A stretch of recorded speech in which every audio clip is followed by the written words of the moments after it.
शुक्रिया मुशफिन।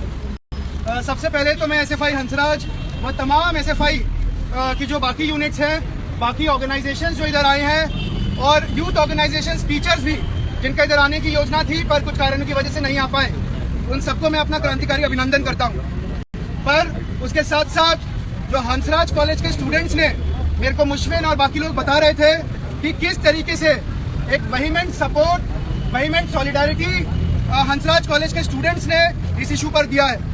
पिछले 4 दिनों से जब से एसएफआई हंसराज ने वो स्टेटमेंट निकाला था, वह सिग्नेचर कैंपेन शुरू किया था, तब से ही मीडिया हाउसेस इस इशू को कवर करती हुई आई है। उनका भी हम लोग वेलकम करते हैं कि उन्होंने इस इशू को हाईलाइट करने में मदद की। पर साथियों, एक बात मैं इधर जरूर बोलना चाहूंगा कि हाईलाइट करते करते कुछ चीजें छुपी रह जाती हैं। वो छुपी हुई चीजों को इन जनसभाओं में बोल देना जरूरी है। पहली बात तो ये कि ये गौशाला जो बनाया गया है, ये बिल्कुल एक ओवरजीलियस प्रिंसिपल, एक ओवरजीलियस एडमिनिस्ट्रेशन का देन तो है ही। पर आपको ये मालूम होगा कि लक्ष्मीबाई कॉलेज दिल्ली विश्वविद्यालय का एक और कॉलेज है, यहाँ से बहुत दूर नहीं है, उधर भी गौशाला बनाने की योजना बनी है, उधर भी वो लोग गौशाला खोले हैं। तो मैं इस बात से ये कहना चाहता हूँ कि ये केवल प्रिंसिपल रमा की देन नहीं है, ये उससे बड़ी चीज है। वो बड़ी चीज क्या है? वो बड़ी चीज है जो पिछले साल बिना डेमोक्रेटिक डिस्कशन के, बिना डिबेट डिस्कशन के, बिना टीचर्स यूनियन, स्टूडेंट्स यूनियन से सलाह मशवरा करके सरकार ने जो न्यू एजुकेशन पॉलिसी, नई शिक्षा नीति जो लागू की है, उसी का एक मैनिफेस्टेशन, उसी का एक रूप ये है, जहाँ पे वो कहते हैं that we must promote Indian values and Indian science. What does that mean? Is the value of feminism anti-India?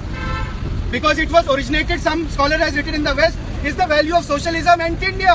Because some scholar in Germany wrote about it.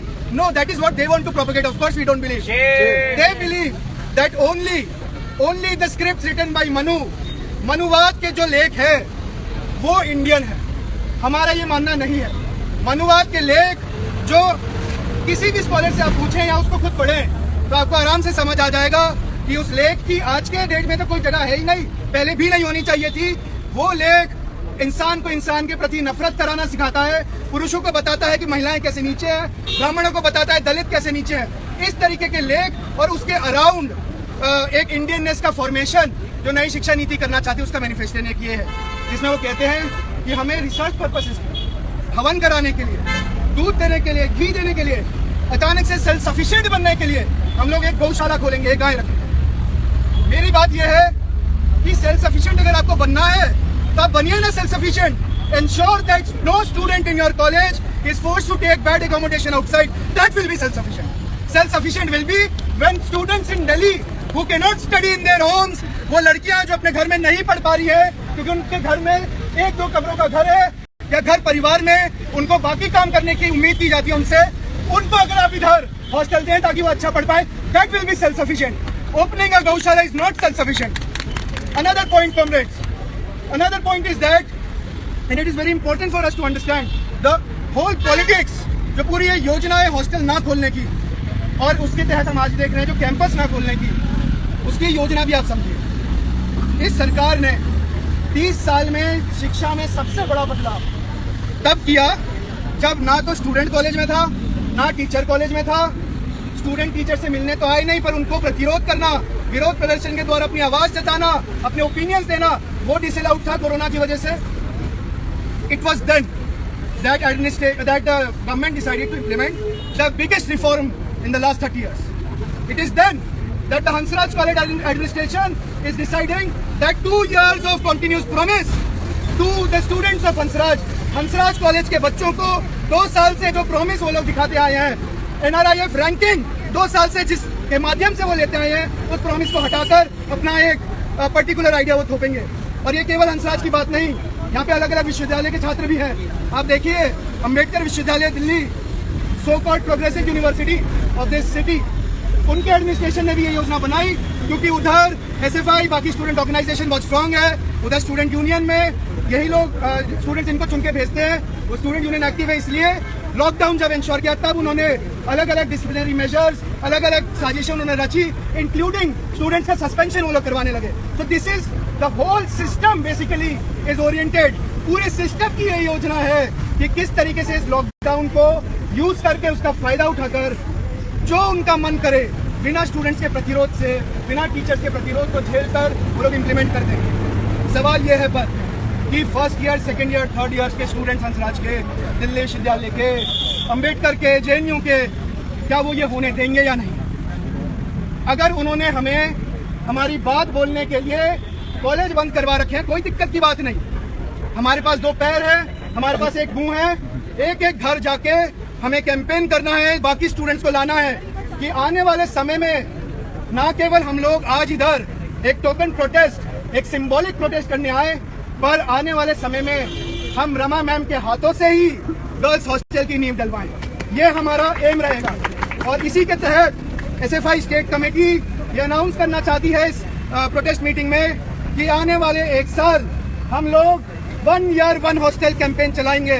यानी कि 1 साल में हर एक कॉलेज में एक हॉस्टल बनना चाहिए, चाहे वो स्टूडेंट यूपी, बिहार, केरल, महाराष्ट्र कहीं से भी हो, उसका अधिकार है एजुकेशन लेने का।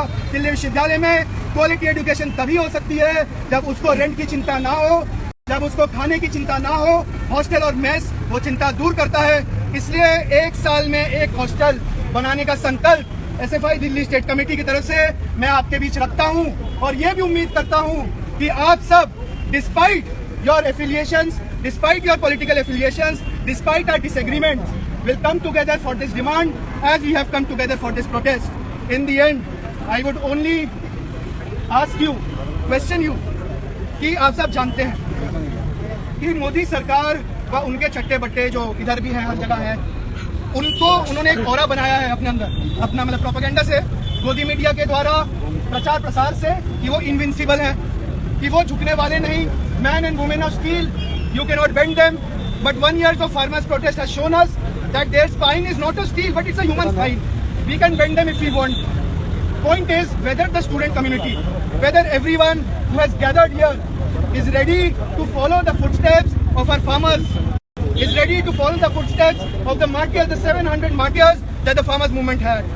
क्या आपके अंदर वो साहस है, वो दृढ़ता है, वो निश्चय है कि आप अगले 1 साल ये आंदोलन, हॉस्टल के लिए आंदोलन इस प्रकार चलाएंगे कि न केवल हंसराज एडमिनिस्ट्रेशन बल्कि हर कॉलेज एडमिनिस्ट्रेशन को झुकना पड़ेगा।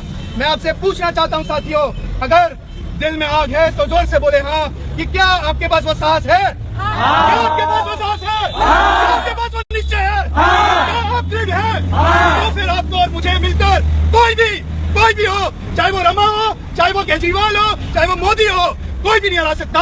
इनकलाब जिंदाबाद, जिंदाबाद, जिंदाबाद। और hostel, we shall fight, we shall win. We shall fight, we shall win. We shall fight, we shall win. We shall fight, we shall win. We shall fight, we shall win. We shall fight, we shall win. We shall fight, we shall win. We shall fight, we shall win.